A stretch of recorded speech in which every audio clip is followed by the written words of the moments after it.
النهارده بيشرفنا وباركنا سابونا أرمية من كنيسة العذراء والأنبا بشوي في موضوع مهم جدا للأسرة هو كسر الجديد.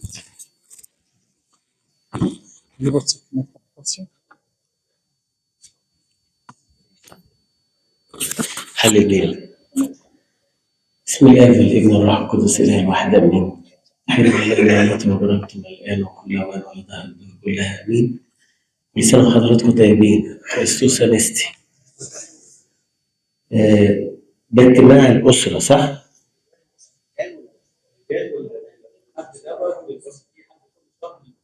يعني دول اسر صح؟ يعني كلهم متجوزين. في حد فيكم لسه ما اتجوزش؟ حسب ما بالظبط كده، ما انا عايز اقول بحسب بقى القانون القديم ولا الجديد.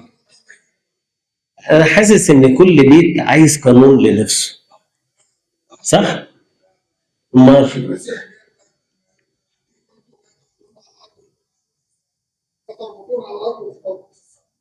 عارف لما بدخل في مشكله يكون قدام الراجل ومراته اقول له اللي انت بتعمله ده غلط، يقول لي انا مش غلط.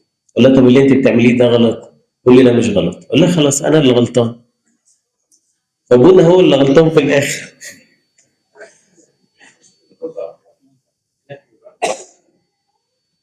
انا عايز اكلمكم عن موضوع مهم. هتتكلموا انتوا اكتر، انتوا شطار يعني انا عارف يعني. كل بيت كنيسه.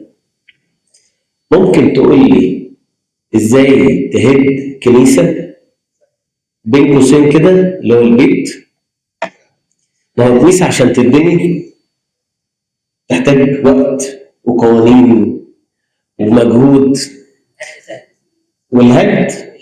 الهد سهل صح؟ طيب انا عارف بقى، انتوا قولوا لي ازاي تهدوا وانا اقول لكم ازاي نبني. اكتر حاجه العند. طب يعني لو مين بقى يعند اكتر دلوقتي؟ ليه كده يا حبيبي؟ مراتك جنبك. يعني انا جاي اهد النفوس بس مش للدرجه. حكمه الايام تتكلم في اليومين دول.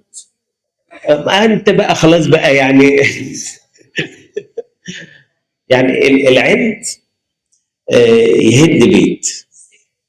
وعايز اقول لكم اصل العند بقى على كل حاجه، يعني على الحاجه الصغيره والحاجه الكبيره صح؟ وكلمه ان البيوت كتيره متقسمه دي كلمه بقت سهله. اساسها ايه؟ عند. ماشي حلو خالص. ايه تاني؟ عدم التفاهم. ده بقى لهم سنين عايشين مع بعض. اي بس الكلام ده لما نيجي نقول مثلا ممكن ناس لسه مخطوبه فتخطبوا عشان تتفاهموا مع بعض، تتعرفوا على بعض صح؟ مش الخطوبه عشان كده. لكن ده في ناس عايشه بقى لها سنين مع بعض 15 سنه و20 سنه. مره جت لي واحده قالت لي يا ابونا انا بقالي 35 سنه متجوزه وعايز احكي لك مشاكلي في ال 35 سنه. قلت لها ما انا مش هقدر اسمع 35 سنه بس ممكن تقولي لي ملامح. قالت لي الله يرحمه كان. قلت لها طب ما خلاص يعني بصلواتك ربنا استجاب. هتحكي ايه؟ ما خلاص خلص الموضوع. قالت لي لا ما انا مش قادره انسى، مش قادره احس ان انا اخدت قرار وكان علامات ربنا واضحه بس قعدت استحمل 35 سنه. انا لازم افضفض معاه. فاحيانا عدم التفاهم يخليني انا مش عارف اتفاهم كمان. انا حطيت جوايا انطباع حتى لو الشريك حياتي مش موجود مش عارف اتفاهم مع نفسي، مش قادر اسامح نفسي. ايه كمان؟ طيب اتفضل. عدم وجود المسيح في البيت. واحنا بنحط صور يعني احنا جايين نهدي النفوس. حقكم عليا. يعني بنحط صور لربنا يسوع المسيح في البيت. واهم من الصور واهم من وجود المسيح في البيت انك تسلك كما يكون المسيح في البيت. يعني لو المسيح ليه كل المجد موجود في بيتك هتمد ايدك على مراتك؟ لو المسيح موجود في البيت هتعلي صوتك على جوزك؟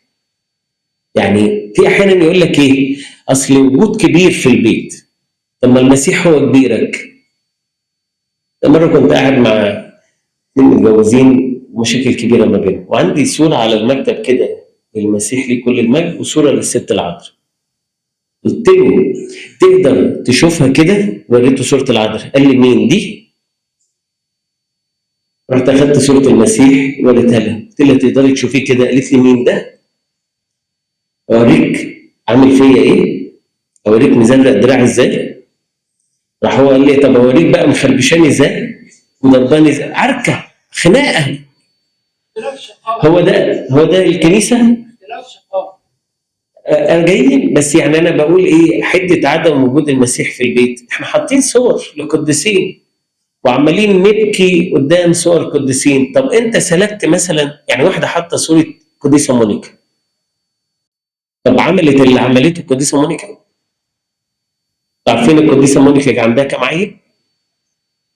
3. عندها واد وبنت كويسين، زوجها ده متعب جدا وثني، واوسطينوس ولد متعب جدا شبه ملحد، صح؟ فضلت تعمل ايه القديسه مونيكا؟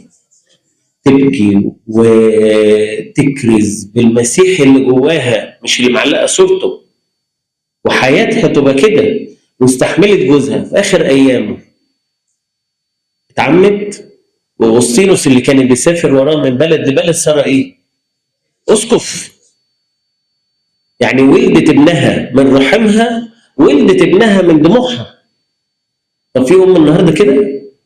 عارفين القديسه مونيكا لو عايشه في اليومين دول يقولوا ايه؟ يقول له الواد ده طالع لك، خليه معاك. والواد والبت دول طالعين لي، فدول يبقوا معايا حته ال3 سنين وال5 سنين. بقينا نقسم على مزاجنا، وتقول اصل المسيح مش في البيت. انت اللي مش موجود مع المسيح، المسيح مش في قلبك. احنا مش عايزين المسيح في البيت صور، احنا عايزين المسيح جوه قلبك، وتسلك كما سلك ذاك. ده اللي مطلوب. ايه تاني يهد؟ الموبايل ولا السوشيال ميديا؟ الاثنين. وده الموضوع اللي كان يعني ابونا كان عايزنا نتكلم فيه، حته ان السكوت ده ما بنتكلمش يعني. بس يعني انا حسيت ان ده حاجه من حاجات كتيره، فقلت اسمع منكم اكتر، اجي اتعلم يعني. السوشيال ميديا بقت خطر في البيت. الغيره دي نقطه مهمه قوي. بس السوشيال ميديا دي، لان دي خربت بيوت. انا يجي لي حد يقول لي يا ابونا شفت الفيسبوك امبارح؟ اقول له للاسف يعني نفسي يبقى عندي وقت ارد على الواتساب رسائل ناس عايزه مواعيد وكده. الراجل ده انا غلبته معايا قبل ما رديت عليه. اروح الاقي 900 رساله، ارد على ايه؟ يا ما بلحق. يقول لي شفت الفيسبوك؟ اقول له لا ما شفتوش. طب وريهوني. يقول لي بص، ناقص تكتب اسمي. كاتبه منشط، لو في اهرام كانت نزلته فيه. بس الفيسبوك اللي نشكر ربنا بقى موجود، وعماله تتكلم، واختها ردت عليها وبتقول لها الله يكون في عونك. في عونها في مين؟ فيا. وانت بتقول لي يا ابونا سامح؟ انسى. ادي الميديا، ايه ده الفيسبوك، هو ده الموبايل. وتلاقي كل واحد قاعد في جزيره منعزله، يا اما واخد اوضه يا اما واخد كنبه.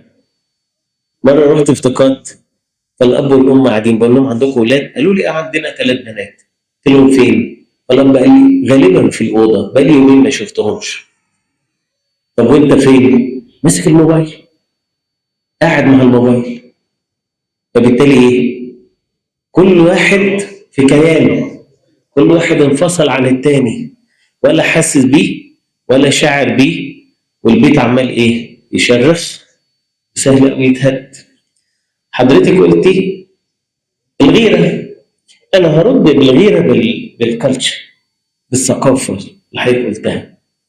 احنا في مجتمع يمكن جاي من حتت كتيره، بس في نفس الوقت انا تملي باصص على اللي قدامي.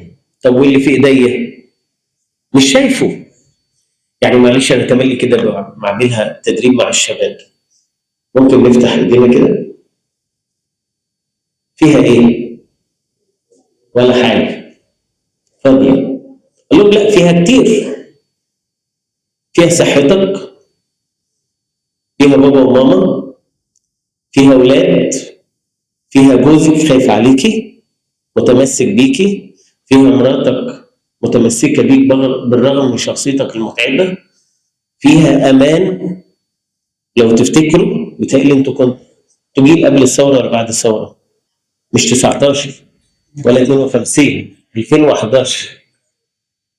يعني كنا بنقول مش عايزين اي حاجه غير ايه؟ امان. صح؟ لما في امان، لما نشكر ربنا على ده. اشكري ربنا على جوزك المتعب اللي خلاك تصلي. في حد يعمل كده النهارده؟ ده احنا بنصلي نعمل ايه لبعض؟ مش بنصلي صلوا بعضكم لبعض، بنصلي ايه؟ وعايزين حد اللي ورانا اللي يقول ايه؟ امين. طبعا انتوا فاهمين قصدي يعني.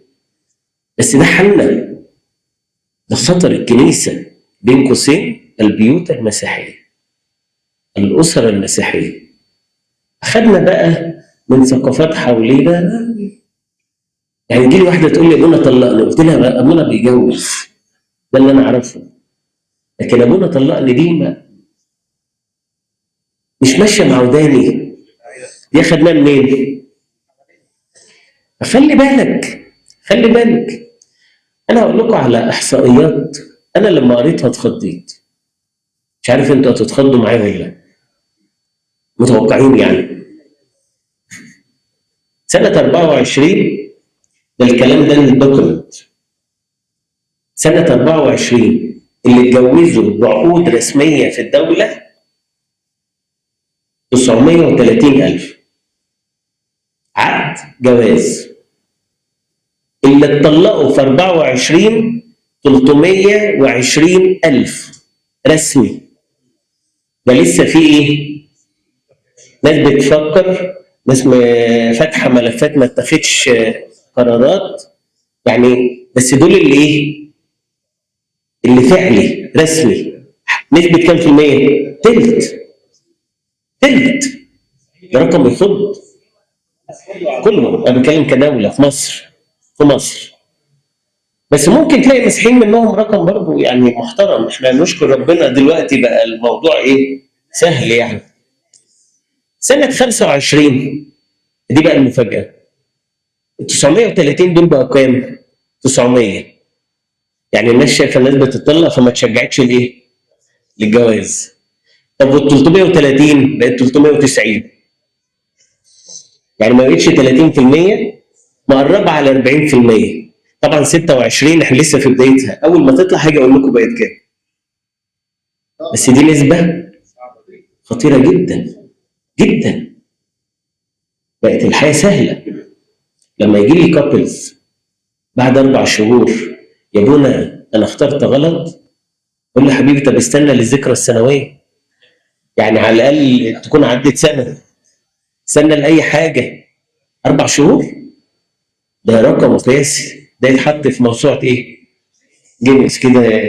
رقم بعد 4 شهور. بعد شهرين اشكرك، طب اتعرف عليهم عشان اتم مع نفس الموسوعه. فطبعا صعب جدا. البيوت المسيحيه النهارده بقت في خطر، او الاسره المسيحيه. وضاع مفهوم مهم قوي في كل انسان عايز يرتبط، وفي كل انسانه حابه ترتبط. انا عايز اقول لحضراتكم عن 5 حاجات لو عايز بيتك يكون متاسس صح، راجع نفسك فيه. وحتى لو انت عايز تتجوز عيالك، راجعهم فيهم. اول مبدا تتخيلوا ممكن يكون ايه؟ يأسس كنيسه او يأسس بيت. ايه هو؟ حاجه اسمها الاحترام. اللي مش الحب اقول لك لا.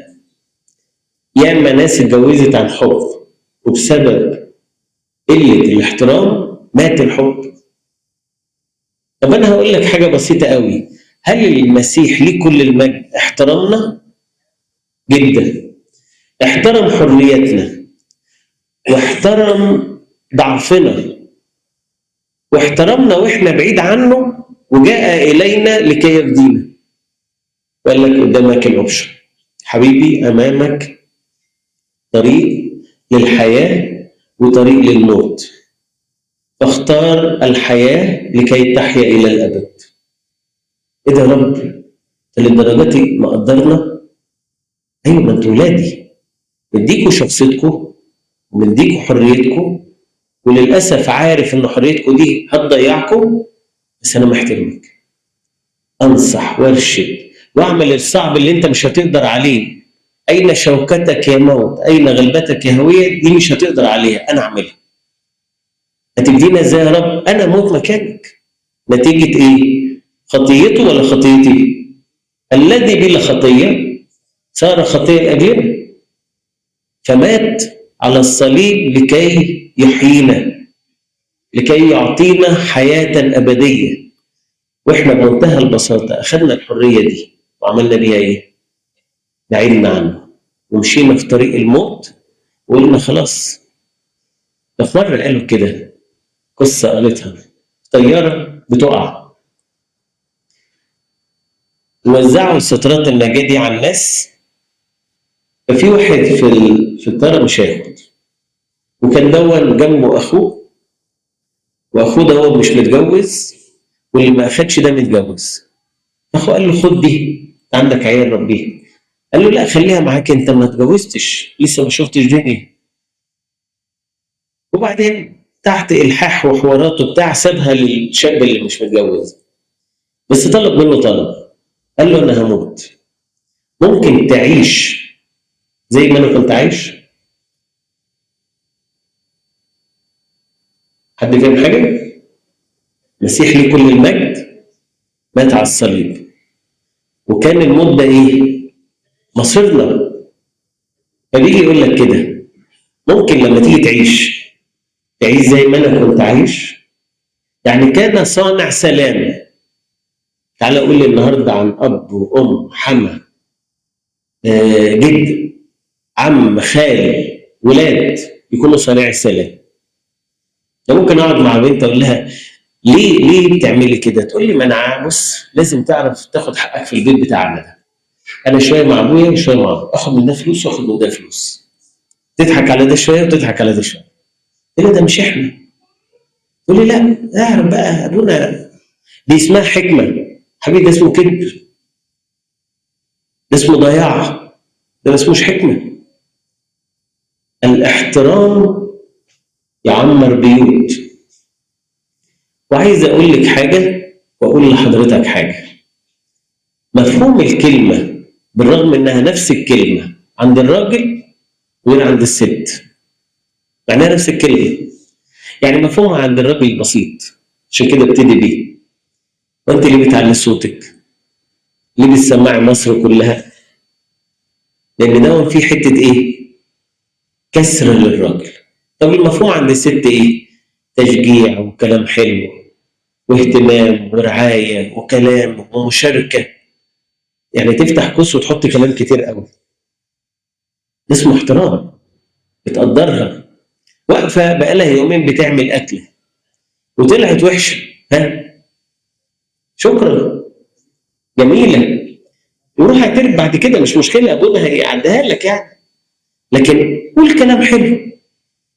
يا ابونا ده بقالنا 20 سنه، كلام حلو ايه؟ حبيبي هو انت لما المسيح في علاقه معاك بقاله مع البشريه الاف السنين ما بيقولش كلام حلو؟ يعني لما جه على الارض قال لك خلاص انا خلقتك مش هقول لك كلام حلو تاني؟ لما لغايه النهارده وانت في ضعف وتحت الخطيه تدخل الكنيسه تسمع في القداس الانجيل بيتقري، تسمع كلام ايه؟ حلو. تقول له يا رب اشكرك، الجمله دي ليا، المزمور ده ليا. طب ربنا بيقول لك كلام حلو، يعني اللي بيرتوي ده مش يروي؟ قال لها كل من يشرب من هذا الماء النهارده صح يعطش. طب والماء الذي انا اعطيه لن يعطش ويصير فيه ينبع لحياة أبدية. طب أنت هتنبع لحياة أبدية لمين؟ للي حواليك. هتروي مين؟ اللي حواليك. خلي بالك. طب تاني حاجة تعمر البيت، حاجة اسمها الحب. تقول لي يا ابونا ده كان زمان بقى. أقول لك لا، مش قصدي كلام الحب، أنا قصدي فعل الحب. هكذا أحب الله العالم حتى، يعني مفهوم الحب عند الله هو إيه؟ البذل. ومفهوم الحب عند أي إنسان عايز يرتبط بإنسانة، أو أي إنسان مرتبط بإنسانة، هو حب إيه؟ البذل. لأن الراجل يحب مراته زي ما حب المسيح إيه؟ كنيسة. مش ده الكلام ده سمعناه؟ أيا كان الزمن اتغير. اتجوزت من 30 سنة، اكتشفنا إن الكلام ده مش براكتيكال. جينا النهارده تحضر إنجيل ما لقيتش الجملة دي اتقالت. ما هو نفس الطقس، نفس الكلام. هو كلامه أمس واليوم وإلى الأبد، ليس عنده ولا تغيير ولا ظل دوران. هل ربنا جه فجأة قال إيه ده الناس المفروض كنا نقول كلام تاني ليهم؟ نيفر. حب هو الحب، بس الحب المسيحي مفهومه مختلف عن حب العالم. حب العالم إيه؟ آخر. حب الله إيه؟ أدي. يعني مسيح ليه كل المجد، من 3 أسابيع كده حضراتكم جيتوا الجمعة العظيمة على الصليب كده، صح؟ كم واحد تحت الصليب؟ يعني ممكن كان يعمل فكرة ما حصلتش، بس جت مرة في ذهني كده. قلت له إيه؟ طب يا رب لو كنت أنت تحت الصليب قبل ما تطلع عليه، قلت لهم ثواني ستوب، وقفوا كل اللي هتعملوه ده. أنا هطلع على الصليب وأفديكم. كم واحد هيآمن بيا؟ قعدت تعد لقيت 2 3. تقول لا الموضوع مش مستاهل. لا خلاص أنا رجعت في كلامي، أنا مش هتصلب. بس يعمل كده؟ ده الحب المشروط. بحسب الفاليو اللي هتدهوني هحبك. المسيح أحبنا حتى الموت، موت الصليب. وكم واحد تحت؟ ده ما لقاش غير يوحنا عشان يوسع عليه العرض. يمين شمال ما فيش حد. لا هو ذا ابنك وهي دي أمك. ومن تلك الساعة أخذها التلميذ إلى خاصته. إحنا ما بلاش نحب. مش بتكلم في حب الأعداء، أنا بتكلم في حب أكتر إنسانة قريبة ليك، أكتر إنسانة ارتضت أن تحمل الصليب معك، أكتر إنسان ارتضى بحالك، أكتر إنسان احتمل ضعفك. وده الحب، ده موجود. طب أحبه وبعدين أعمل إيه؟ هتلاقي نفسك اللي اتملى بالمسيح يعرف يحب صح.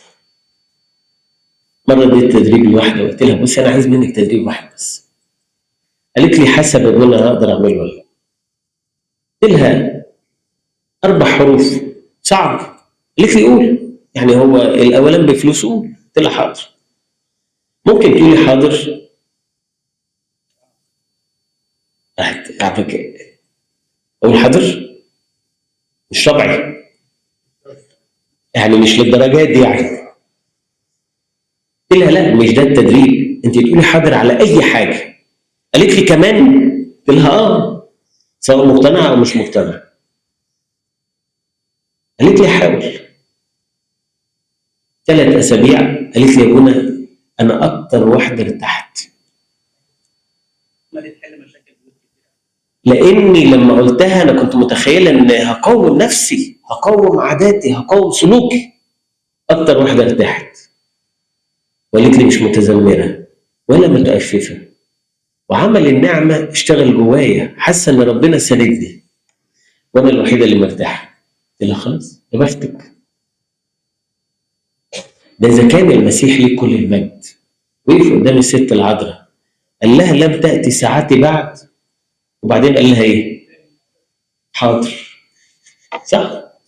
يعني هو لما قال لها مالي ولك يا امرأة ولم تأتي ساعتي بعد ما عملش المعجزة؟ عملها والحاضر.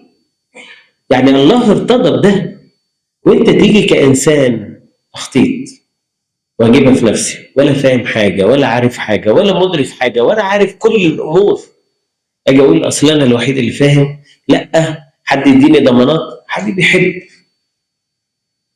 وحبك يكون حب فعل اكتر من حب ايه؟ المشاعر، لان حب المشاعر يموت مع الايام. حب المشاعر يموت مع الخوف. حب المشاعر يموت مع الضيقات. حب المشاعر يفلس سريعا. اما الحب العملي اللي واخد مصدره من المسيح لا يموت ويبقى الى المنتهى، حتى في السماء تتمنى انك تكون من احبه يكون معاك. على راي واحد جه قال لي: هي لو مراتي راحت ماتت دلوقتي تروح فين؟ قلت له: بصلاتك تروح السماء. قال لي: طب وانا لو مت دلوقتي اروح فين؟ قلت له: برضه هتروح السماء. قال لي: يعني ارض وسماء نكون مع بعض؟ يعني هو بيدور على ايه؟ يعني اي حاجه. وفي واحد يحب حد يقول له ايه؟ انا معاك هنا، معاك فين؟ فوق. يبقى دنيا واخره. اللي يثبت البيت المسيحي حاجه اسمها ايه؟ الاحترام. يثبت البيت المسيحي حاجه اسمها ايه؟ الحب. اللي يثبت البيت المسيحي حاجه اسمها الحدود، الليميتس. احنا في زمن نو ليميتس، وسبب طبيعه بيوتنا بالذات في التجمعات الجديده ممكن تلاقي واحد واخد عماره، هو في الدور الاولاني، عياله في الدور الثاني، احفاده في الدور الثالث كده يعني، والبيوت مفتوحه على بعض. انا عجوز شويه، مصر دي كان كده، كان بيت اسمه بيت ايه؟ عيله، والابواب مفتوحه على بعض، ما كانش فيه مشاكل. كان جدي يجيب الحاجه تتوزع على ايه؟ على الكل. لكن لما تجي لي واحده تقول لي: يا ابونا انا امي تسمع اللي في بيتي، بتشوفني بلبس ايه، ده حاجه صعبه، انا عايز انقل من هنا. حبيبي، في فرق بين انك تعمل حدود باسلاك شائكه وحيطان عازله، وفي اوروبا وفي حدود فرش الدهان، صح؟ وهنا ما بيننا وما بين بعض في الدول يقول لك ايه؟ لا حيطان واسلاك وكهرباء. احنا بقت الحدود كده بسبب الطبيعه دي. يعني حد يقدر يقرب لك للموضوع؟ ابونا ما دخلش في الموضوع ده، مش بتاعك. طيب والدك يدخل ولا ليه هو في القصه دي ما يدخلش؟ طب ليه؟ انا عارف انا بعمل ايه. حبيبي انت ماشي بدماغك.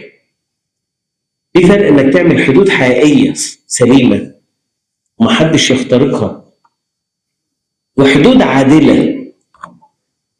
يعني انت تعرف تعمل حدود قوي مع اهلك في البيت، طب مع زمايلك في الشغل لا، مفيش حدود، الموضوع مفتوح.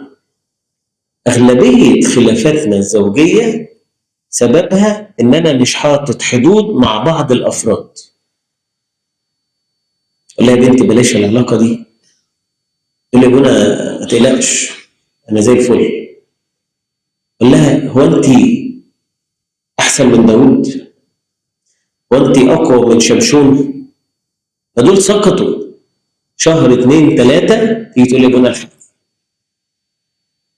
تعمل حدود، ولا سايب الحته دي على البحري، جايبه لك تكييف كويس وبيتقال كلام على هواك. احنا في الجامعات عيالنا مش عارفه تعمل حدود، صح؟ ولا حدود في الكلام ولا في التهريج ولا في اللبس. وفي الاخر ايه؟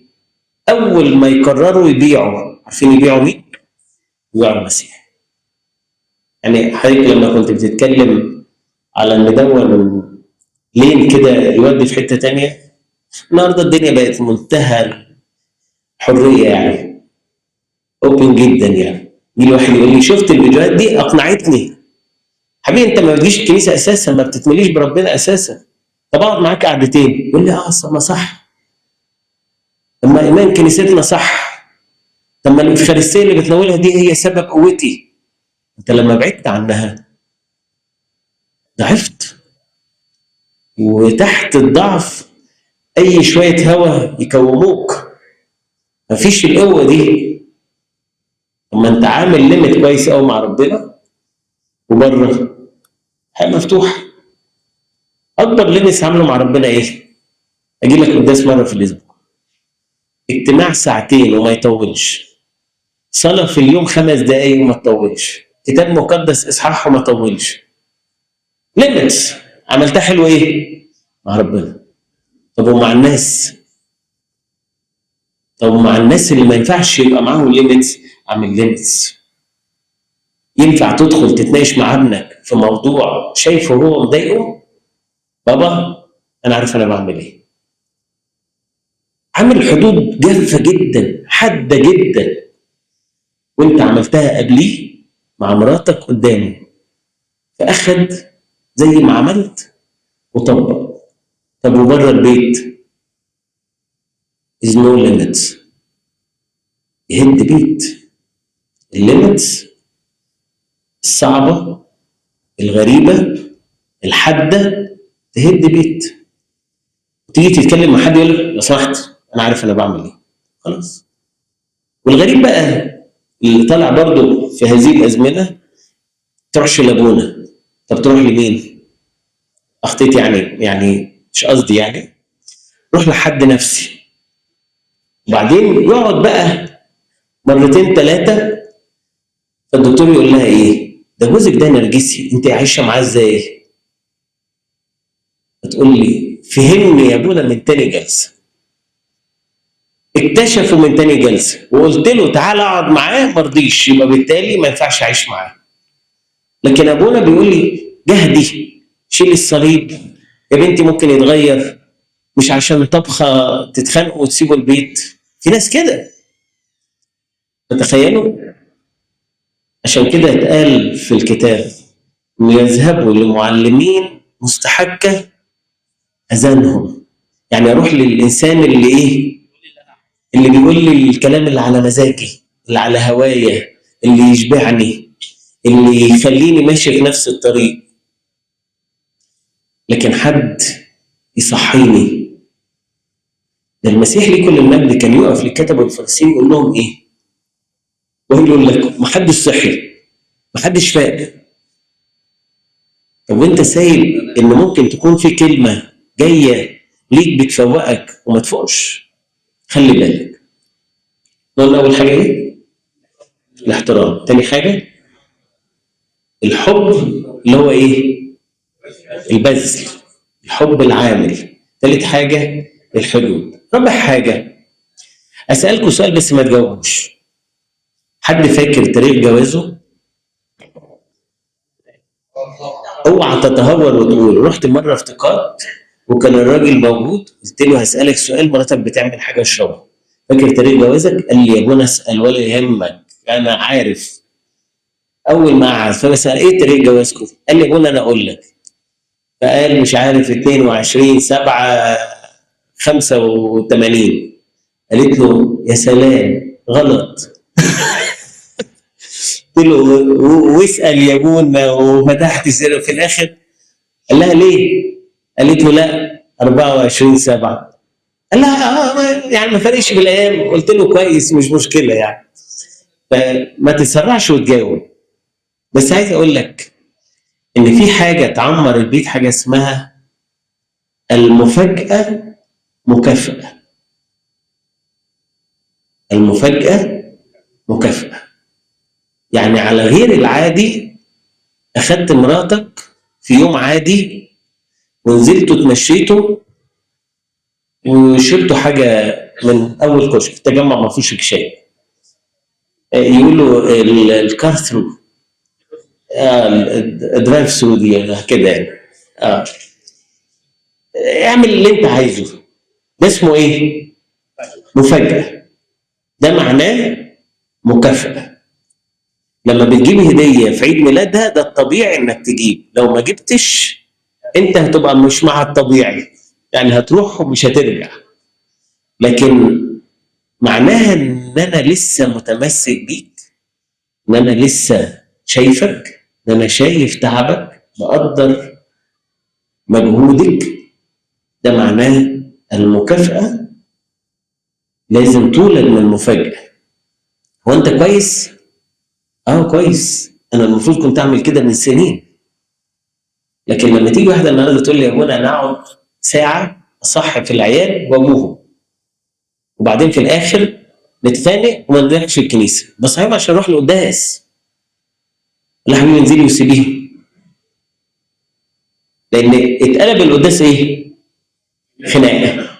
ولو صحوا كلهم ونزلوا وجم على اخر القداس فهي تلومه وهو يلومها وصارت ايه؟ خناقه. انا مش عايز اجي على الوجع، بس انا بقول لكم حاجات تحصل. لكن في نفس الوقت الكلمه مكافاه، الكلمه الحلوه، كلمه التشجيع. عايز اقول لكم برضه مفاجاه، ان عيالنا طالعين ما بيعرفوش يقولوا كلام حلو. وخلي بالكم العيال اللي بتتجوز دلوقتي ما بيقولوش لبعض كلام حلو. ده مش كلام حلو، ده مش كلام كتابي، ده مش كلام طالع من جوه.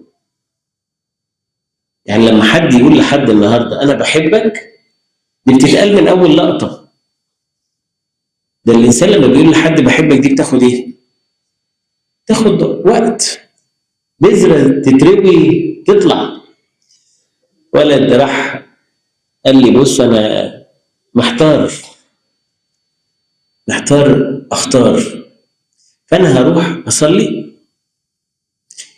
واقول له يا رب ايه من ايدك بقى، لما هلف اول واحده تدخل هي دي اللي من ايدك. قلت له عملت ايه؟ قال لي رحت دخلت الكنيسه لقيتها مفتوحه وقلت ده صوت ربنا. وقفت قدام الهيكل بمنتهى الخشوع والوقار وقعدت اصلي. لفيت لقيت الباب بيفتح وفي بنت دخلت، بس بصيت لها لقيت شكلها وحش. قلت له يا رب مش دي الثانيه. هو بيختار بمزاجه. يعني هو حتى لما راح وحب يصلي اختياراته على مزاجه برضه. فعيالنا ما بقتش تقول كلام حلو. يعني مثلا في بيت النهارده تلاقي ولد بيقول فيه حاضر، يعني ابنك الصغير ده بتناديه ليه بيقول لك حاضر؟ نعم يا ماما. يعني تكوني عامله اكله حلوه كده، عيالك بياكلوا جنبك يطلعوا يقولوا لك شكرا يا ماما النهارده الاكل كان حلو. يقول لك بعد اذنك ممكن تعملي لي كوبايه نسكافيه، تعملي كوبايه شاي وتروح عاملاها له وتقولي له يقول لك شكرا. الكلام ده ما بلاش نسمعه، الكلام ده فقد. طب الكلام ده هيعرفوه منين؟ لما يسمعوه. الاتموسفير اللي موجود لما يتسمع ده مفاجاه، ولكن ده دليل مكافاه عشره وايام.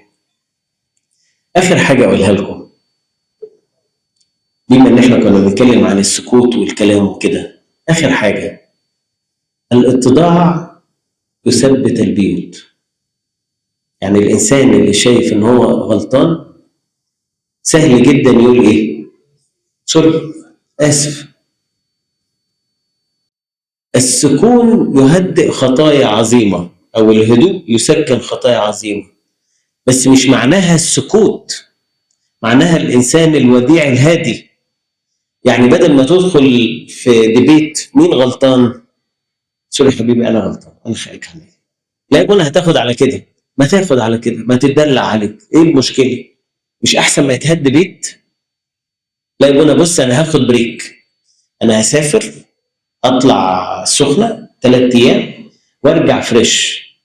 مش هترجع فريش ولا توشيبا ولا اي حاجه يعني، انت هترجع شايل، لان ما حدش سال فيك 3 ايام،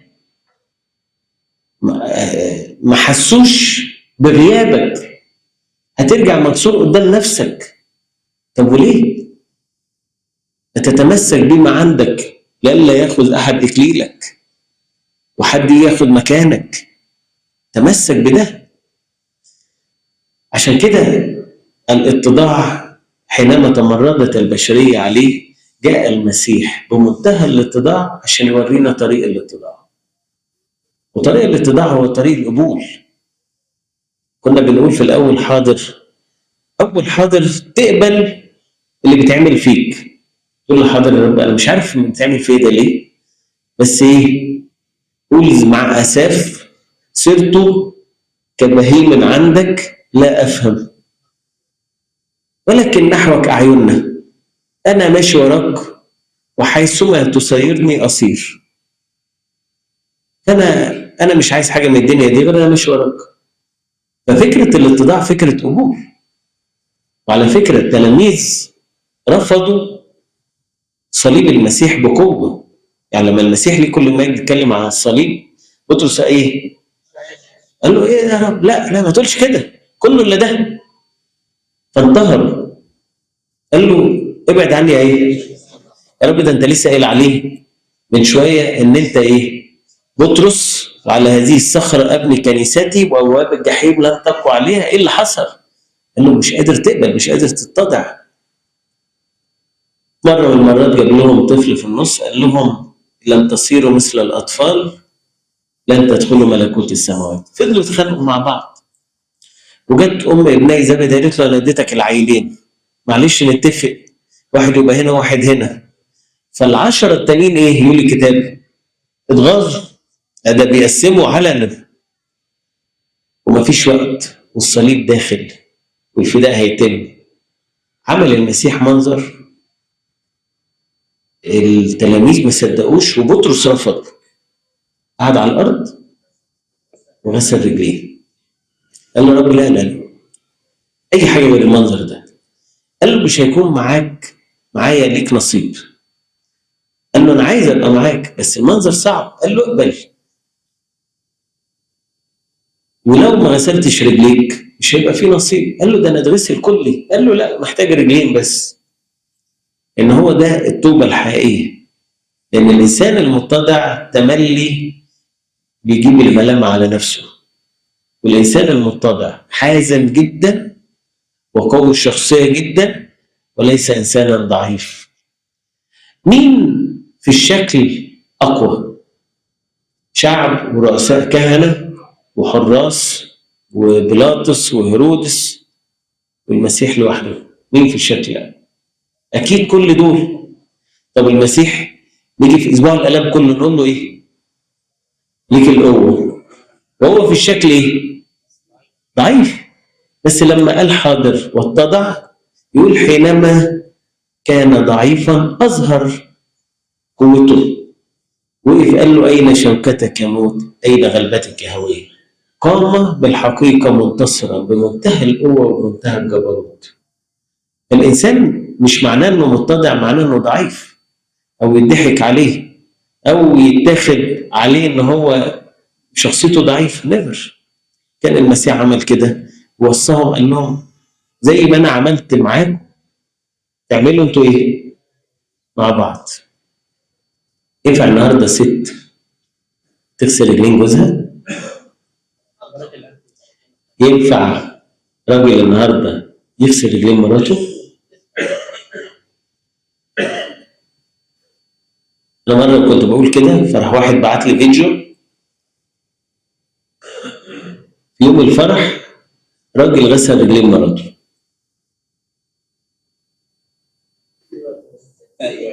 احنا رجاله قوي. راح واحده قالت لي لما بقول كده، قالت لي طب وهي عملت ايه؟ قلت لها قعدت تبكي. يعني الاتضاع الحقيقي يغير في اللي قدامك مهما كانت شخصيته، مهما كان جبروته. لكن احنا تملي داخلين بقى في حته ايه؟ انا، رايي، قراري، شخصيتي، وده يهد بيوت.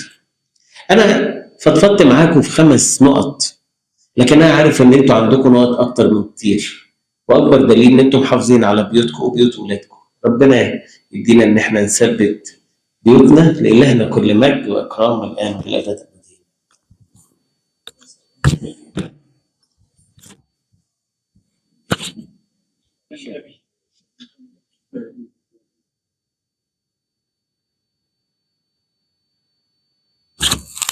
نشكر قدس أبونا أغنية كتير جدا جدا على كلمات النعمة والقالها لنا النهاردة، وركزين على بعض النقط اللي ممكن تبني أو ممكن تهد.